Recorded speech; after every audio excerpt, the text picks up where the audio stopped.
Hello and welcome everyone. So यार second lecture हम अपने रेशियो एंड प्रोपोर्शन का स्टार्ट कर रहे हैं और ये आपका सेकंड लेक्चर है एंड लास्ट लेक्चर है आपका रेशियो एंड प्रोपोर्शन का। इसके बाद हम अपने एज प्रॉब्लम पार्टनरशिप वाले टॉपिक्स करेंगे, है ना। मतलब एक एक वीडियो के अंदर एक एक लेक्चर के अंदर ये सारे टॉपिक्स हम अपने कवर करते हुए चलेंगे। क्लियर है। तो सेकंड लेक्चर है, इसके अंदर हम कंप्लीट रेशियो, इसके बाद हमारा कंप्लीट रेशियो एंड प्रोपोर्शन हो जाता है ना। क्लियर है। तो स्टार्ट करते हैं। मैं ज़्यादा यहाँ पे बातों घुमाऊंगा नहीं, सीधा स्टार्ट करते हैं ना, बिकॉज वीडियो थोड़ी हमारी लंबी चली जाती है फिर। ठीक है। तो सबसे पहले देखो, हम रेशियोज के बारे में जान लिया हमने। रेशियोज के ऊपर जितने टाइप के क्वेश्चंस बनते हैं वो सब हमने कर लिया ना। अब बात करते हैं हम रेशियो एंड प्रोपोर्शन के अंदर। हमारा रेशियो तो हो गया, अब बात करते हैं हम अपने प्रोपोर्शन की। ठीक है ना। What is proportion. ठीक है। ओके। तो देखो प्रोपोर्शन कुछ इस तरीके, जैसे रेशियो आपको कुछ इस तरीके से लिखी हुई मिलती है कि भाई ए रेशियो बी है। तो प्रोपोर्शन की अगर मैं बात करूं तो बच्चे प्रोपोर्शन कुछ इस तरीके से लिखा हुआ मिलता है आपको, ए रेशियो बी। ये मेरा प्रोपोर्शनेट का साइन होता है सी रेशियो डी। अब देखो इसका मतलब क्या है ना। इसका मतलब क्या है भाई, A ratio B proportionate C ratio D. इसका मतलब क्या है? इसका मतलब होता है कि बच्चे जो रेशियो मेरा ए और बी का ना है, वही रेशियो मेरा सी और डी का भी होगा। क्लियर है। फॉर एग्जाम्पल, जैसे कि अगर मेरा ए और बी का रेशियो 1:2 है, तो यही रेशियो मेरा सी और डी का भी रहने वाला है 1:2। ठीक है। इसको मैं इस तरीके से भी लिख सकता हूँ कि 1/2 इज इक्वल टू 1/2, है ना। ए अपॉन बी 1/2, सी अपॉन डी 1/2। तो इस चीज को मैं इस तरीके से भी लिख सकता हूं। तो आप एक चीज यहाँ पे देखोगे, अगर मैं इस 2 को यहाँ पे ले आता हूँ ना। अच्छा ये देखो, ये मेरा ए था, ये मेरा बी था बच्चे, है ना। ये मेरा सी था और ये मेरा डी था, है ना। अब मैंने क्या करा, इस 2 को मैं यहाँ पे ले आता हूँ, इस 2 को मैं यहाँ पर ले आता हूँ ना। तो ये हो जाएगा मेरा 1/2 और इधर हो जाएगा RHS में हो जाएगा मेरा 1/2। अब ये 2 था मेरा डी और ये 1 था मेरा ए, है ना। ये 1 क्या है मेरे पास, सी था, और ये 2 था मेरा बी, है ना। तो आपने एक चीज यहाँ पे नोट करी क्या, कि यार जब मेरा रेशियो सेम रहता है, यानी कि जब मेरे 4 वेरिएबल्स प्रोपोर्शन में रहते हैं, तो इनका मतलब जो आउटर वेरिएबल्स है इनका मल्टीप्लाई जो मेरे इनर वेरिएबल्स है इनके मल्टीप्लाई के बराबर होता है। सो आपने एक चीज यहाँ पे देखी ना, a into D equal to B into C are. ये हमने चीज प्रूव कर ली, हमने रटी नहीं है ना फालतू में कि भाई हमने रट ली हो। हमने चीज यहाँ पे प्रूव करी है कि भाई जो मेरे आउटर वेरिएबल्स होते हैं इनका मल्टीप्लाई मेरे इनर वेरिएबल्स के मल्टीप्लाई के बराबर होता है। जस्ट हमने अभी एक चीज यहाँ पर देखी है ना, प्रूव हमने किया है। ठीक है, कि डी को हम इधर ले आए, बी को हम उधर ले गए। ठीक है ना। सो अब ये चीज हम सीधा सीधा अप्लाई कर सकते हैं। देखो आप लोग को ना बहुत ज्यादा, अगर आप लोगों ने इससे पहले कभी प्रोपोर्शन वगैरह वाली क्लास ली होगी ना कहीं पे, कि आपने 4th प्रोपोर्शन आप कर रहे हो, आप 3rd प्रोपोर्शन कर रहे हो, आप मीन प्रोपोर्शन कर रहे हो, तो आप लोगों ना फॉर्मूलाज रटने में बड़ी दिक्कत होती है ना। आप लोगों को फॉर्मूलाज याद करने में बड़ी दिक्कत रहने वाली है। तो आज हम एक ऐसा तरीका देखेंगे कि भाई आप लोगों को फॉर्मूलाज याद करने में की झंझट ही नहीं रहेगी, है ना। एक ऐसा यूनिवर्सल तरीका देखेंगे कि भाई आप लोगों को फॉर्मूला याद ही नहीं करना पड़ेगा, है ना। और अगर 1-2 बार प्रैक्टिस करोगे तो फॉर्मूला वैसे भी अपने दिमाग में बैठ जाएगा वो। ठीक है। मतलब अगर फॉर्मूला याद ना आए तो आप उस तरीके से भी कर सकते हो चीजों को। ओके, ठीक है ना, बात समझ आई। तो a into D is equal to मेरा c इंटू डी है। ओके। जब भी आपके 2 नंबर्स प्रोपोर्शन में, जब भी 4 नंबर्स आपके प्रोपोर्शन में हो, 4 वेरिएबल्स आपके प्रोपोर्शन में, तो आपको क्वेश्चन को किस तरीके से सोल्व करना है। फॉर एग्जांपल, जैसे कि यहाँ पे मेरे ratio A ratio B proportionate C ratio D है ना। ये 4 वेरिएबल्स मेरे प्रोपोर्शन के अंदर हैं और ए की वैल्यू मुझे दे रखी है 1, 3 और सी की वैल्यू मुझे दे रखी है 4, है ना। तो डी की वैल्यू मुझे फाइंड करनी है। तो मैं क्या करूंगा, मैंने जस्ट अभी थोड़ी देर पहले सीखा कि भाई जो इनर वेरिएबल्स का मल्टीप्लाई होता है ना, आउटर वेरिएबल्स के मल्टीप्लाई के बराबर होता है। तो मैं क्या करूंगा, डी को 1 से मल्टीप्लाई कर दूंगा यहाँ पर, और यहाँ पर 3 को 4 से मल्टीप्लाई कर दूंगा। ठीक है ना। तो डी मेरा कितना आ जाएगा भाई, सॉरी मैंने सीधा मल्टीप्लाई करके लिख दिया दिमाग देख रहा हूँ कितना तेज भाग रहा है मेरा, हाथ से भी ज्यादा। 4 3 12, तो डी मेरा कितना आ जाएगा 12। ओके ना। तो डी की वैल्यू मेरी कितनी आ गई है यहाँ पर 12। ठीक है ना। अब चाहे यहाँ पर आप करके देखोगे ना तो ये भी मेरा 1:3 बन जाएगा। ओके ना। सो यहाँ से एक चीज हमने समझी कि भाई अगर मुझे किसी भी तरीके का कोई भी प्रोपोर्शन आएगा ना, मैं इस तरीके से अपना आंसर निकाल लूंगा। किस तरीके से भाई, कि इनर वेरिएबल्स को मैंने मल्टीप्लाई कर दिया, इज इक्वल्स टू में रख दिया आउटर वेरिएबल्स। ठीक है।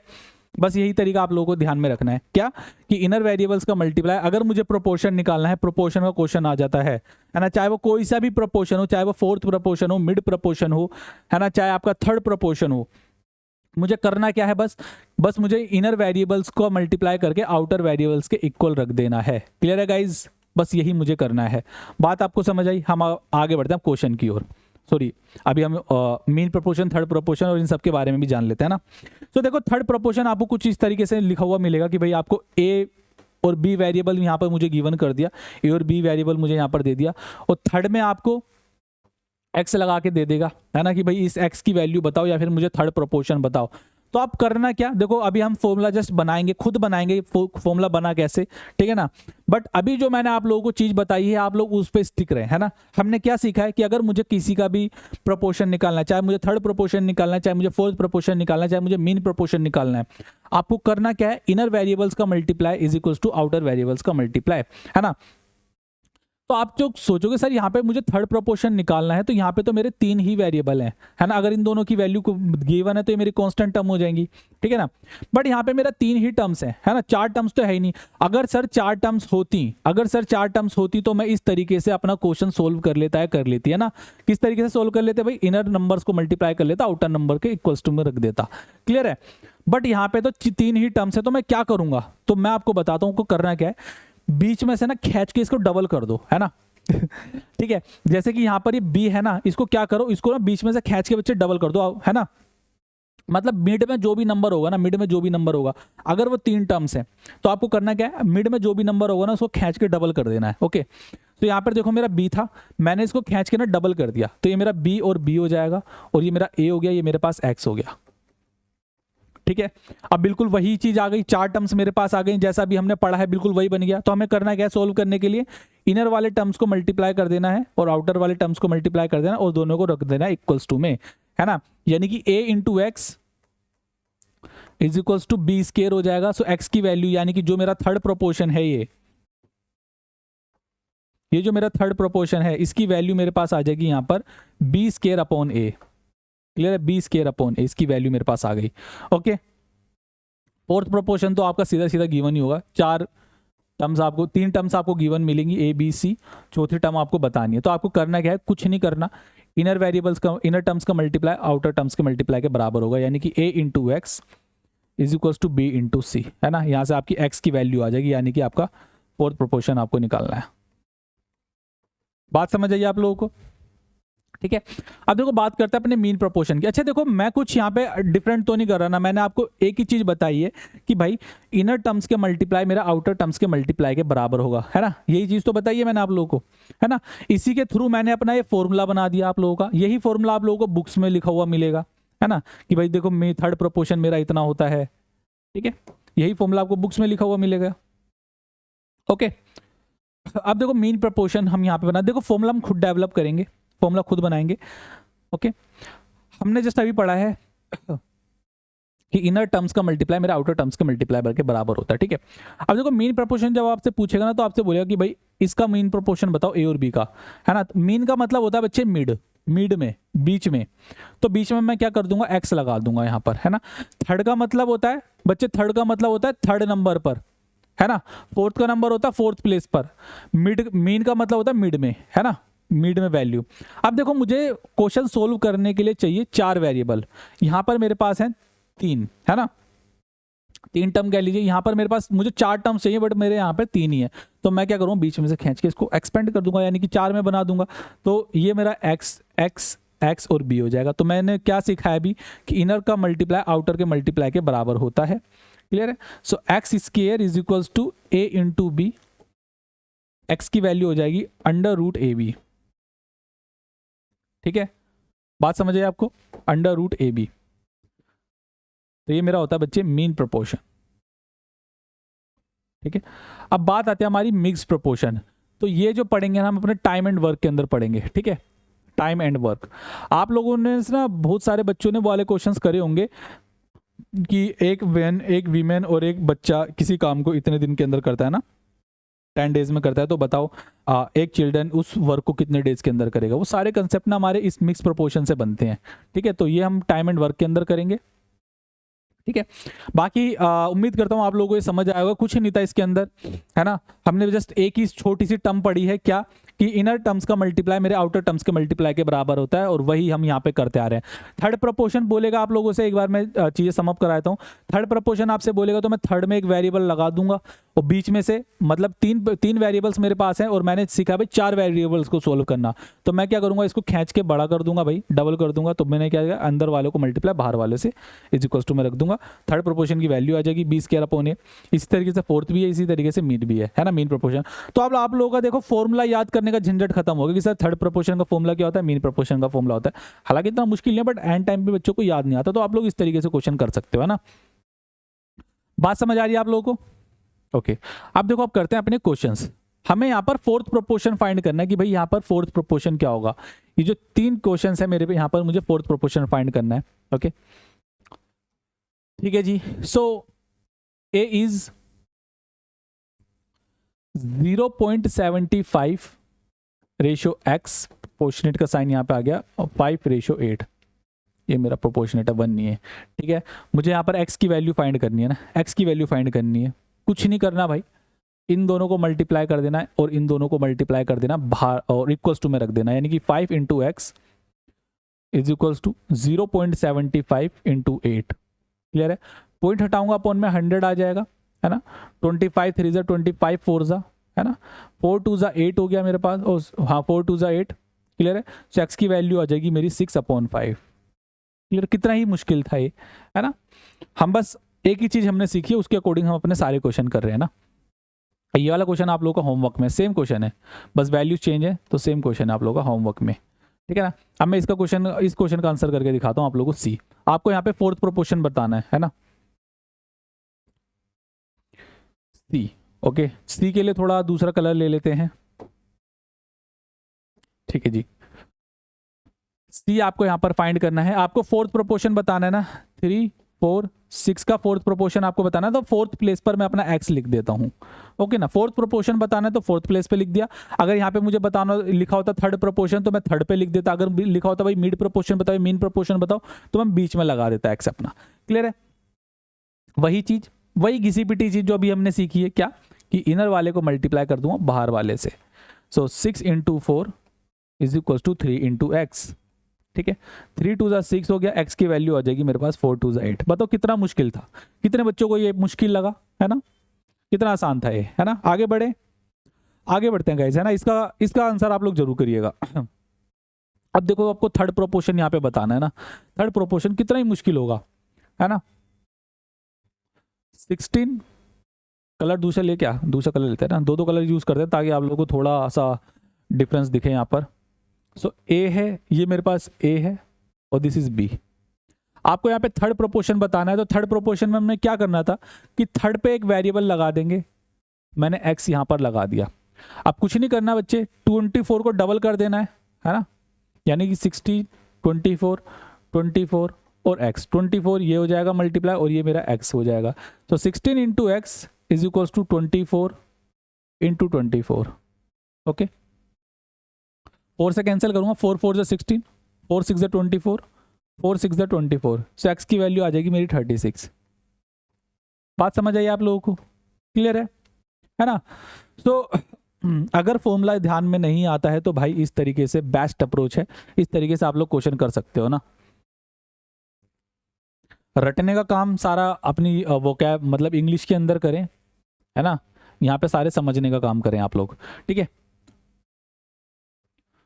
थर्ड प्रोपोर्शन मुझे यहां पर बताना है 3 12 और x। ठीक है ना। सो अब मैं सीधा सीधा आपको यहाँ पे फॉर्मूले से ही बता देता हूँ, है ना। कहीं सोचो सर फॉर्मूला तो आप लोगों ने यूज ही नहीं करवाया आपने। तो देखो फॉर्मूला होता है हमारा x is equals to b²/2, sorry b²/a। ये मेरा b होता है, ये मेरा a होता है। ठीक है, वही चीज खैर यहाँ पे बनती है 12 × 12 अपॉन 3। 3 4 ज़ा 12, 12 4 ज़ा x इज इक्वल्स टू 48। क्या दिक्कत थी इसके अंदर? कोई दिक्कत तो नहीं लगती। बात समझ आई आप लोगों को? तो आप फॉर्मूला भी यूज कर सकते हो, आप लोग वैसे भी कर सकते हो, है ना। फॉर्मूला ध्यान नहीं आता तो एक हमारे पास यूनिवर्सल मेथड है जिसके अंदर आपको कुछ रटना नहीं है, कुछ नहीं करना, है ना। आप लोगों ने जस्ट प्रोपोर्शन सीख लिया और आप लोग यहाँ से निकाल दोगे अपना फोर्थ प्रोपोर्शन, थर्ड प्रोपोर्शन। अब देखो मीन प्रोपोर्शन आता है, मीन प्रोपोर्शन आगे क्या हो गया, हम वैसे भी कर सकते हैं, है ना।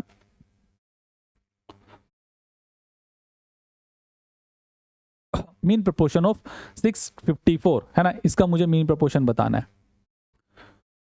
सो ये वाला क्वेश्चन मैं आप लोगों को ना 2 तरीके से करके दिखाऊंगा। चलो ये वाला आप लोगों को मुश्किल लग रहा है, ये मैं 2 मेथड से 2 तरीके से करके दिखाऊंगा। मैं फॉर्मूले से भी करके दिखाता हूं, मैं वैसे भी करके दिखाता हूं।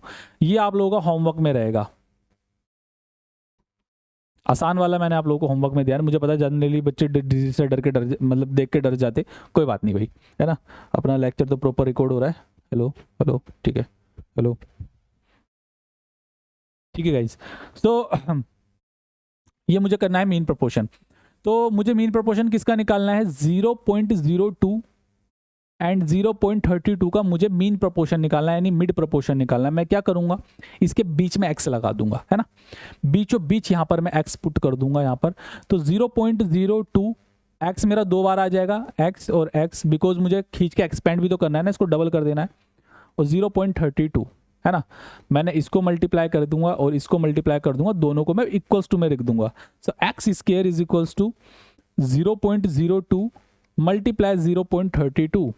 क्लियर है, पॉइंट हटा लो यार, है ना, ये ज़्यादा अगर आप लोगों को पॉइंट दिक्कत करते हैं ना, तो आप पॉइंट हटा के अपॉन में 0 लगा दिया करो। पॉइंट के बाद 2 डिजिट है तो अपॉन में 100 आ जाएगा, पॉइंट के बाद यहाँ पर 2 डिजिट्स हैं तो अपॉन में 100 आ जाएगा। क्लियर है, सोल्व करते हैं। So x square is equals to 32 into 2 आपका 64 हो गया, अपॉन में 100 हो गया गाइस, है ना।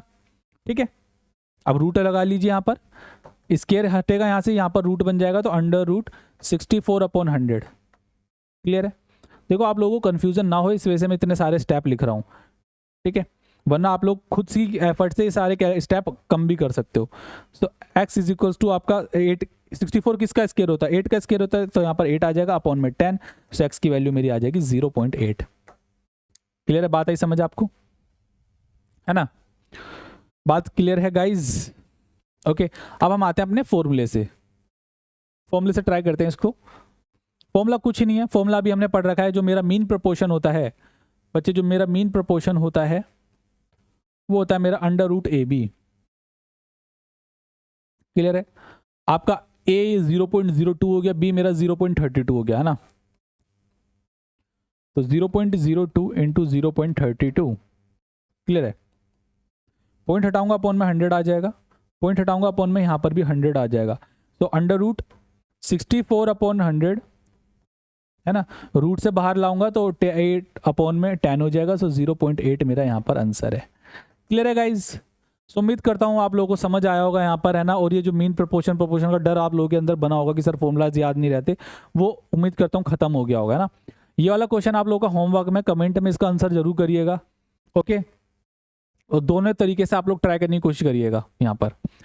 अच्छा देखो, जनरली ना ये लोग करते हैं अपने ऑप्शंस के थ्रू, है ना, कि ये वाला ऑप्शन पुट कर दिया, ये वाला ऑप्शन पुट कर दिया। इन क्वेश्चंस की मैं पर्टिकुलर इन क्वेश्चंस की बात कर रहा हूँ। ठीक है, पहले मैं आप लोगों को समझा देता हूँ बोला क्या गया कि what number should be added, यानी कि ये जो नंबर्स हैं इनके अंदर ऐसा कौन सा नंबर मैं ऐड करूं जिनको ऐड करने के बाद ये चारों नंबर्स मेरे प्रोपोर्शनेट हो जाएं, प्रोपोर्शन में हो जाए, यानी कि शुरुआत के 2 नंबर और एंड के 2 नंबर का मेरा जो रेशियो है वो सेम हो जाए। क्लियर है, प्रोपोर्शन तो मेरे वही होते हैं। ओके ना, सो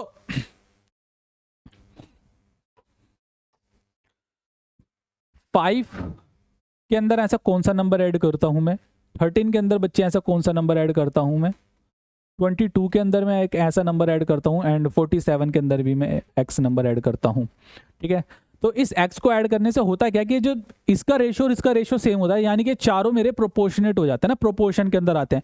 अब देखो आप लोग करते होंगे इसको फॉर्मूले से, जिसने पहले इस क्वेश्चन को कर रखा हो करते होंगे फॉर्मूले से। मैं फॉर्मूले से मतलब सॉरी ऑप्शन से करते होंगे ना, या फिर कंपोनेंडो डिविडेंडो लगाते होंगे। जनरली लोग यहाँ पे ऑप्शन पुट करके देखते हैं कि चलो 3 पुट करके देखो, 4 पुट करके देखो।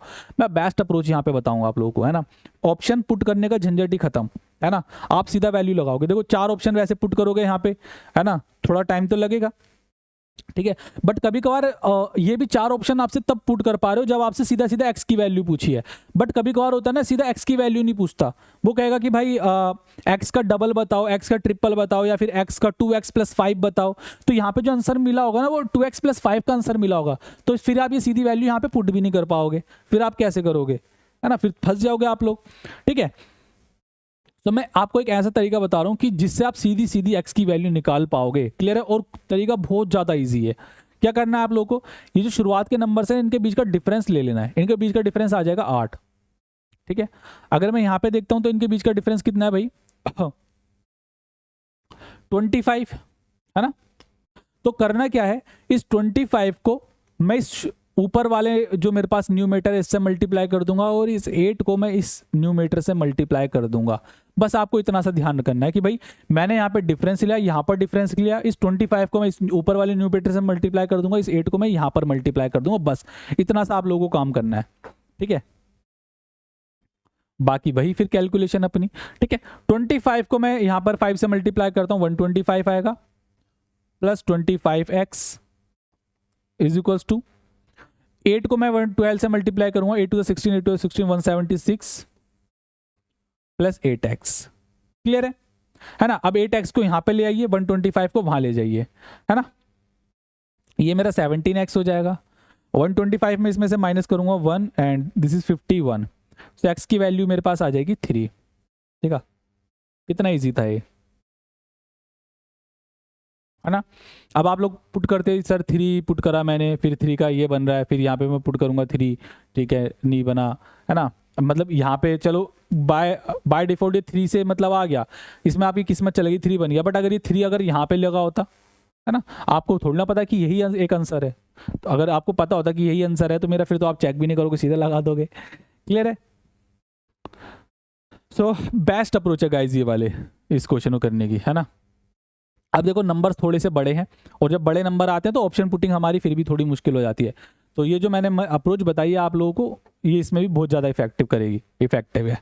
ठीक है, तो क्या होमवर्क में दूँ आप लोगों को क्वेश्चन ये वाला, है ना, ये होमवर्क में देने लायक है। चलो मैं नहीं दे रहा, करते हैं इसको। 103 plus x, 135 plus x, 110 plus x, 144 plus x. Clear है ना। 110 plus x, 144 plus x. Okay, so यहाँ पर ऐसा कौन सा नंबर मैं ऐड करूँ जिसको ऐड करने के बाद ये सारे नंबर मेरे प्रोपोर्शनेट हो जाए, प्रोपोर्शन के अंदर आ जाएं। ओके, तो करते हैं भैया ऐड, है ना। मतलब एक्स की वैल्यू निकालते हैं। ओके, सो यहाँ पर आप लोगों को दिख रहा है भाई 32 है मेरा। यहाँ पर अगर मैं बात करता हूँ तो मेरा हो जाएगा 34। ठीक है ना, कैंसल आउट कर लो 32 और 34 को, बिकॉज ये कैंसल दिख रहा है मुझे 2 से, तो यहाँ पर मेरा 16 आ जाएगा, यहाँ पर मेरा आ जाएगा 17। ठीक है, तो वही चीज क्या बोला है मैंने आप लोगों को, 17 को मुझे मल्टीप्लाई करना है इससे, और 16 को मुझे मल्टीप्लाई करना है इससे। ओके, सो मुझे एक्स की वैल्यू बतानी है, तो मैं करवाऊँ ये, एक मेरा दिल कह रहा है करवा दो, एक मेरा दिल कह रहा है नहीं मत करवाओ, बच्चों को होमवर्क में दे दो, बट चलो एक बार मैं मतलब वीडियो, क्योंकि ऐसे ऐसे क्वेश्चंस करने में ही मज़ा आता है ना। थोड़ा आसान क्वेश्चन हो तो थोड़ी मज़ा नहीं आता, बट ऐसे ऐसे क्वेश्चन को ही होमवर्क में देने में थोड़ा अच्छा लगता है। ठीक है, ताकि बच्चे आंसर करें। ठीक है, मैं इसका आंसर लिख दूंगा यहाँ पर, है ना, इसका आंसर मैं लिख दूंगा। ओके, होमवर्क में आप लोगों का क्लियर है।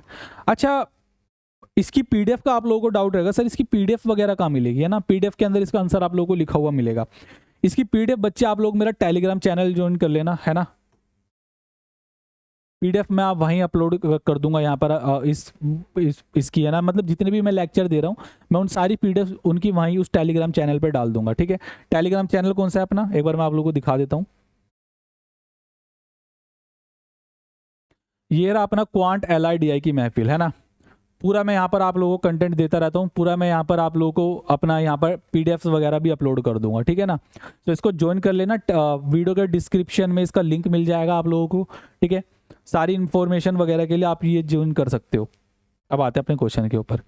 ठीक है, तो इसका आप लोग आंसर करिएगा, कमेंट के अंदर इसका आंसर करिएगा, है ना। एक्स की वैल्यू निकालिएगा, कमेंट के अंदर आंसर करिएगा। अब आते हैं अपने डिनोमिनेशन के ऊपर, है ना। व्हाट इज डिनोमिनेशन, डिनोमिनेशन क्या होता है भाई।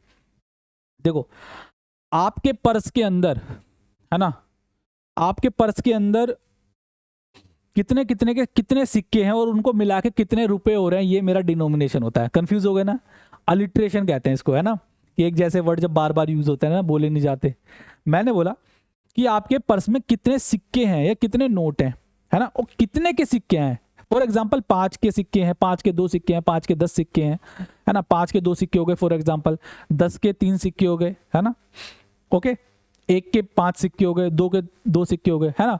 अब इन सिक्कों को मिला के मेरे पास कितने अमाउंट आ रहा है, कितना पैसा मेरे पर्स के अंदर है, this is called denomination. Okay, मैं आप लोगों को, अब वैसे तो मैंने वर्बली समझा दिया, अब मैं आप लोगों को एग्जाम्पल के थ्रू समझाता हूँ।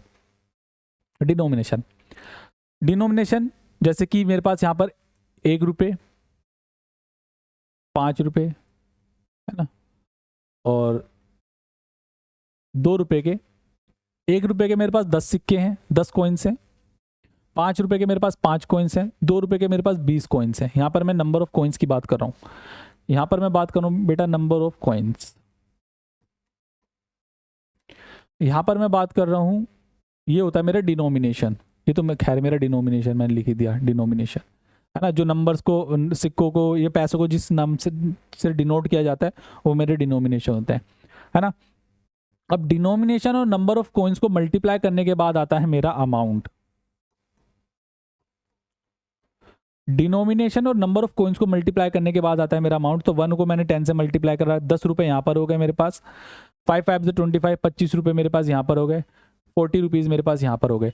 तो अगर मैं आपसे बोलूँ कि बताओ यार मेरे पर्स में टोटल कितने पैसे हैं, ये कितने रुपए हैं मेरे पास टोटल पर्स में, तो आप कहोगे सर आपके पास पैसे रुपए बताऊँ मैं, तो आप कहोगे सर आपके पास ₹1 के 10 सिक्के हैं, तो ₹1 के टोटल आपके पास ₹10 हो गए, है ना।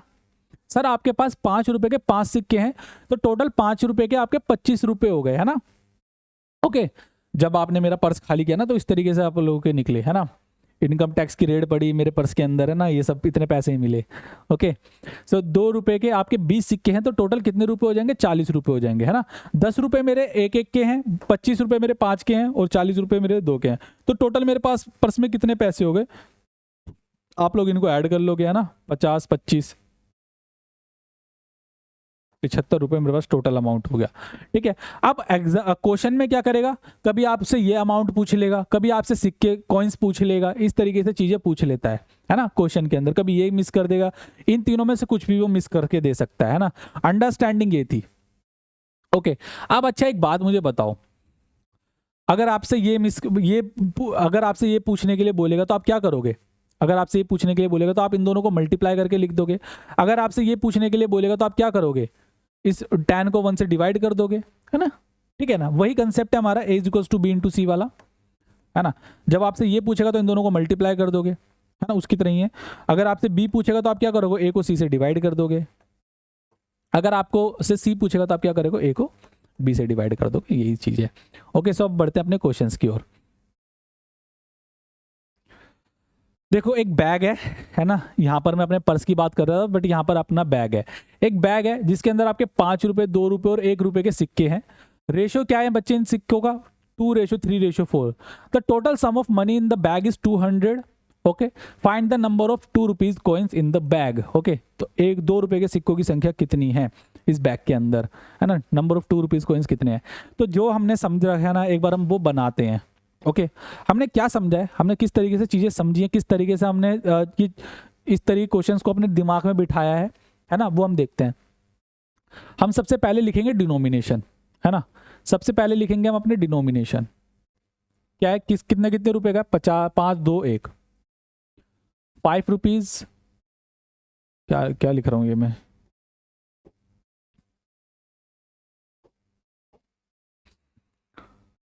₹5, ₹2 और ₹1, ये मेरी डिनोमिनेशन होगी। अगर मैं नंबर ऑफ कॉइन्स की बात करता हूं, है ना, नंबर ऑफ कॉइन्स की अगर मैं बात करता हूं, नंबर ऑफ कॉइन्स मेरे पास कितने हैं, 2 3 4, है ना। सो 2x 3x and 4x। Okay, अब बात करता हूं यहां पे अमाउंट की,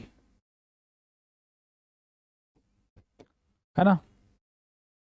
टोटल अमाउंट मुझे 200 दे रखा है यहाँ पर, यानी कि जो टोटल अमाउंट है ना ये मेरे पास 200 है। तो मुझे find the number of coins, ₹2 coins, है ना। मुझे इस ₹2 कॉइन्स के नंबर बताने हैं कि कितने हैं। ₹2 के सिक्के हमारे पास कितने हैं, है ना। ₹2 कॉइन्स हमारे पास कितने, तो यानी कि मुझे 3x की वैल्यू बतानी है। ओके, सो मैंने वही बताया कि भाई इस तरीके से हमें चीज़ें अपनी प्लॉट करनी है और जो हमसे पूछेगा वो हम निकाल लेंगे। ओके ना, सो एक्चुअल वैल्यू मुझे 200 दे रखी है, तो 200 के = में जो सारी नंबर्स आएंगे ना वो मैं लिख लेता हूँ, ठीक है ना। ₹200 हमारे पास टोटल अमाउंट है, इसके इक्वल में जो भी मेरे पास नंबर्स आएंगे ना वो मैं लिख लेता हूँ यहाँ पर। तो ₹5 के 2 सिक्के हैं, तो टोटल अमाउंट मेरे पास कितना हो जाएगा, 5 2 10x। अभी हमने यही तो देखा था ना, 10x, 2 3 6x, 4 1 4x, ठीक है ना। तो भाई ₹10 मेरे पास यहाँ पर होगा। थोड़ी मैं हिंदी भाषा का इस्तेमाल करना चाहूंगा बिकॉज आप उसके अंदर थोड़ा बेहतर चीज़ें समझते हो। ओके ना, तो यहाँ पर मेरे पास ₹10 हो गए, 10x रुपये हो गए, यहाँ पर मेरे पास 6x रुपीज़ हो गए, यहाँ पर मेरे पास 4x रुपीज़ हो गए। तो टोटल मेरे यहाँ पर कितने रुपीज़ हो गए, आप कहोगे सर टोटल मेरे पास यहाँ पर 20x रुपीज़ हो गए। 20x रुपीज़ मेरे पास यहाँ पर टोटल हो गए, बट एक्चुअल में कितने रुपीज़ है मेरे पास, एक्चुअल में कितने रुपीज़ हैं, 200 रुपीज़, यानी 20x की वैल्यू मेरे पास कितनी है, 200, है ना। x की वैल्यू निकाल लूंगा यहाँ पर मैं, 200 को डिवाइड कर दूंगा 20 से, क्लियर है। 0 से 0 कैंसिल होगा, 2 से कैंसिल हो जाएगा, x की वैल्यू आ जाएगी 10, क्लियर है। अब x की वैल्यू मेरे पास 10 आ गई, 3 से मल्टीप्लाई कर दूंगा 10 को, तो 30। नंबर ऑफ कॉइन्स कितने हो जाएंगे गाइस, 30, क्लियर है आप सभी को, समझ में आई बात, है ना। कुछ नहीं करा हमने, है ना, मतलब करा तो बहुत कुछ है, बट कुछ ऐसा नया नहीं किया, है ना। जो चीज़ हमने यहाँ सीखी थी वही चीज़ हमने यहाँ पर भी करी है, ओके ना। क्लियर है गाइस, अंडरस्टैंड है ना। अब आगे बढ़ते हैं, ये क्वेश्चन भी मैं आप लोगों को होमवर्क में दे रहा हूँ। होमवर्क में देने का रीजन क्या है, बिल्कुल सेम क्वेश्चन है, बिल्कुल सेम है, मतलब बस यहाँ पे आपकी वैल्यूज चेंज हो गई हैं, बाकी बिल्कुल सेम क्वेश्चन है आप लोगों का। यहाँ पर 5 2 1, इनके नंबर ऑफ कॉइन्स 1 2 3 है ना। टोटल बैग में आपके 144 हैं, तो आपको 1 रुपीज़ कॉइन के नंबर बताना है कि 1 रुपये की कितनी सिक्कों की संख्या है ना। चलो मैं आप लोगों को थोड़ा लिख के दिखा देता हूँ, है ना, आप लोग बाद में करिएगा। डिनोमिनेशन आपकी कितनी है गाइज, 5 रुपीज़ और 2 रुपीज़ एंड 1 रुपीज़, ठीक है। अगर मैं नंबर ऑफ कॉइन्स की यहां पर बात करता हूं, नंबर ऑफ कॉइन्स की अगर मैं यहां पर बात करता हूं, तो वो है मेरे पास 1x 2x and 3x, okay. अब मुझे यहां पर टोटल अमाउंट दे रखा है 144, है ना, और मुझे 1 रुपीज़ के कॉइन का नंबर बताना कि 1 रुपये के, ओ सॉरी यहाँ पर तो मैंने 5 रुपीज़ के बता दी, एक सेकेंड। यहाँ पर मुझे 1 रुपीज़ कॉइन्स का नंबर बताना है कि भाई 1 रुपये के कॉइन्स कितने हैं, है ना, 1 रुपीज़ कॉइन्स कितने हैं यहाँ पर, ये मुझे यहाँ पर बताना है, मीन्स मुझे 3x की वैल्यू बतानी है, ओके। सो इसका सॉल्यूशन लिखा हुआ आपको पीडीएफ में मिल जाएगा, है ना। पीडीएफ आपको कहाँ मिलेगी, टेलीग्राम पे मिल जाएगी इसकी पीडीएफ, ओके। सो वो वहाँ पर आपको मिल जाएगी, कमेंट में इसका आंसर करिएगा, बाद में पीडीएफ से अपना आंसर इसका मैच कर लीजिएगा, ओके। आगे बढ़ते हैं, ठीक है। सो आई थिंक ये लास्ट क्वेश्चन है अपना डिनोमिनेशन का, और अपना खत्म होता है इसके बाद, है ना, ठीक है। अपना रेशियो प्रोपोर्शन ओवर हो जाएगा, ठीक है। इतने टाइप के हमारे क्वेश्चन बनते हैं रेशियो प्रोपोर्शन के, बाकी हम इसका सब टॉपिक्स करेंगे, ठीक है। So in a bag there are coins of 5 rupees 10 rupees and 20 rupees denomination, है ना। The total number of coins in the bag is 240 rupees, है ना। The number of coins of 5 rupees 10 rupees and 20 rupees denomination are in the ratio 2:3:5, then what is the amount, total amount of the money. देखो हम पहले हमें total amount दे रखा था, हमसे number of coins पूछा था, इस बार हमें नंबर ऑफ कॉइन्स दे रखा है, हमसे टोटल अमाउंट पूछा, तो वही चीज़ है, आपको चीज़ें सेम है, चीज़ें हम आपकी सेम फ्रेम हो रखी है ना, कि ऊपर डिनोमिनेशन है, यहाँ पे कॉइन्स है, यहाँ पे टोटल अमाउंट है। कभी आपसे ये पूछ लेगा, कभी आपसे ये पूछ लेगा, है ना। One of the rare case के अंदर आपसे ऊपर वाली चीज़ें भी पूछ लेता है ना। तो अगर सबसे ऊपर पूछेगा तो कैसे करोगे, इस नीचे अमाउंट को इस नंबर ऑफ कॉइन से डिवाइड कर दोगे, आपका आ जाएगा। बहुत रेयर केस के अंदर पूछता है आप लोगों का वो, ना के बराबर। तो वही अपना बनाते हैं, है ना। डिनोमिनेशन कितने कितने का है, 5 रुपीज 10 रुपीज एंड 20 रुपीज, ये हमारा डिनोमिनेशन है। अगर मैं नंबर ऑफ कॉइन्स की यहां पर बात करता हूं, नंबर ऑफ कॉइन्स,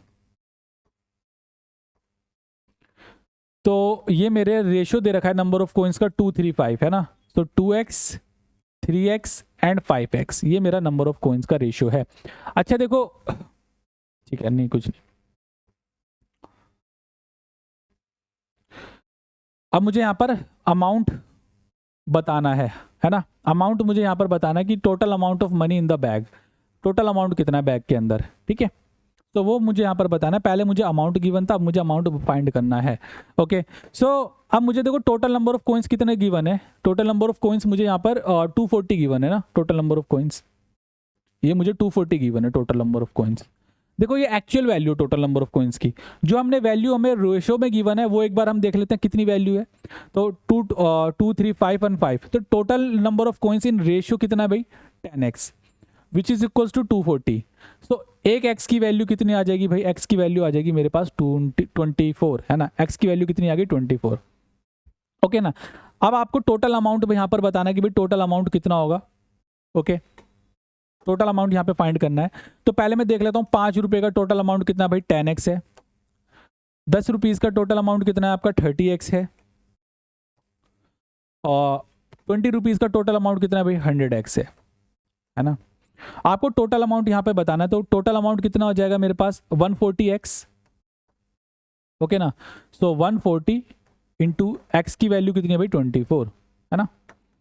तो दिस इज 24, 96, है ना। तो 3360 आपका यहाँ पर आंसर है। टोटल अमाउंट मेरे पास कितना आ गया 3360। अगर आपसे इसके अलावा और कुछ भी पूछता है ना, अगर आपसे पूछ लेता कि बताओ मुझे नंबर ऑफ कॉइन्स, 5 रुपए के नंबर ऑफ कॉइन्स कितने हैं ना, 5 रुपए के सिक्के कितने हैं, 5 रुपीज के सिक्के कितने हैं, तो आप क्या करते 2x के अंदर 24 से मल्टीप्लाई कर देते, बिकॉज मुझे x की वैल्यू मिल गई है तो x की वैल्यू यहाँ पुट कर दोगे 24 आ जाएगा। अगर आपसे देखो कुछ भी पूछ सकता है, इनके बीच में कुछ भी पूछ सकता है। अब आपको x की वैल्यू मिल गई, आप पुट कर दो भाई, जहाँ x कहाँ नहीं आ रहा है, x तो हर जगह आ रहा है हमारा, पुट कर दोगे आप लोग। आपने 10 रुपीज़ के कॉइन्स की नंबर पूछ लेगा आप, तो यहाँ पर 24 से मल्टीप्लाई कर दोगे, 3 इसकी वैल्यू आ जाएगी, है ना। अगर आपसे 20 रुपीज़ के कॉइन्स के नंबर पूछ लेगा तो आप यहाँ पर मल्टीप्लाई कर दोगे 24 से। अगर आपसे 10 रुपीज़ का टोटल अमाउंट पूछ लेगा तो आप यहाँ पे 30 से को 24 से मल्टीप्लाई कर दोगे, कुछ भी बता सकते हो आप लोग। तो डैट्स ऑल गाइज, अपना रेशियो एंड प्रोपोर्शन कंप्लीट होता है मात्र 2 वीडियो के अंदर। मैंने ज़्यादा लंबी चीज़ें खींची नहीं, बिकॉज आप लोगों के पास टाइम इतना है नहीं, और आप लोगों को एक इफेक्टिव वे चाहिए पढ़ाई का, है ना। इफेक्टिव अप्रोच आप लोगों को चाहिए, तो उस तरीके से हम पढ़ रहे हैं। रेशियो एंड प्रोपोर्शन का दोनों लेक्चर 2 क्लास के अंदर हमने अपना रेशियो एंड प्रोपोर्शन कंप्लीट कर दिया है ना। इसके बाद आपके और लेक्चर्स आएंगे, है ना, जो छोटे मोटे टॉपिक है, फॉर एग्जांपल आपकी एज प्रॉब्लम हो गई, पार्टनरशिप हो गई, ये हम एक वीडियो के अंदर, 1 शॉर्ट वीडियो के अंदर उड़ा देंगे इसको, है ना। ठीक है, तो बस बच्चों, अब जो मैंने आप लोगों को होमवर्क दिया है वो आप उसका आंसर करिएगा। पीडीएफ के लिए आप टेलीग्राम चैनल मेरा ज्वाइन करिएगा, उसके अंदर मैं आप लोगों को पल टू पल की अपडेट भी देता रहता हूँ, बहुत सारी चैप्टर वाइज वेटेज भी देता रहता हूँ। क्लियर है, ओके। और बाकी कमेंट में आप लोग आंसर करिएगा, है ना। ठीक है, सो मिलता हूँ नेक्स्ट वीडियो के अंदर। Tata bye bye, take care.